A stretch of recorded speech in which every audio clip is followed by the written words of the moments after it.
आप एक social activist हैं और आप कहीं ना कहीं समाज में सुधार के लिए प्रयास करते हैं। मुझे लगता है कि बेटियों की सुरक्षा पे आज जो प्रश्न चिन्ह खड़ा हो रहा है, इसमें किस तबके के लोगों का ज्यादा हाथ हो सकता है और इसको सुधारने के लिए युवाओं की क्या भूमिका हो सकती है?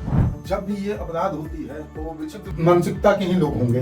देन आप अगर देखिए, हमारे पहले किसी राज्य में आप देखिए माओवादी की एक्टिविटी बहुत ज्यादा होती थी, हमारे देश इससे पूरा ग्रसित था, उसको धीरे धीरे करके खत्म किया गया।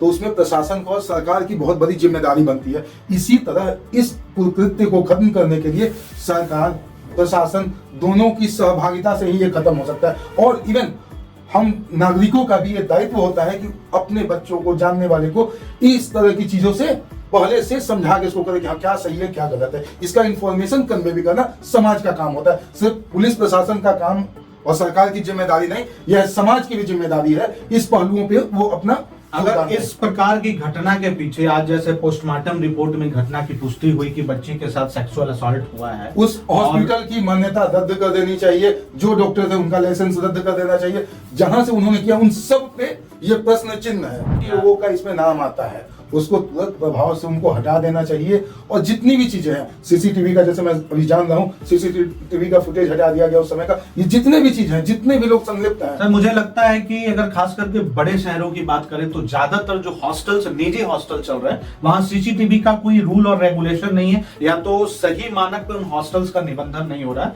क्योंकि जब भी इस प्रकार की घटनाएं हॉस्टल के प्रांगण में हो रही है तब वहां साक्ष्य के रूप में जो सबसे पुख्ता सबूत होता है वो सीसीटीवी का फुटेज होता है। लेकिन जब भी इस प्रकार की घटनाएं घटती है तो सीसीटीवी फुटेज काम नहीं कर रहा है, ऐसा बताया जाता है संचालकों के द्वारा। तो मुझे लगता है कि एक कड़ा कानून बनाए जाने की आवश्यकता है। इस पे आपका क्या राय है कि हॉस्टल्स की रेगुलेशन के लिए भी कानून बनाया जाना चाहिए? देखिए, आप हॉस्टल अगर करते हैं, सरकारी संस्थाएं हो या प्राइवेट हॉस्टल हो, जिसमें भी हो, अब वहां पे जो अधिकारी हैं वो अधिकारी पे किस तरीके से उनका निबंधन कैसे होगा, हॉस्टल से ज्यादा उनका निबंधन जरूरी है।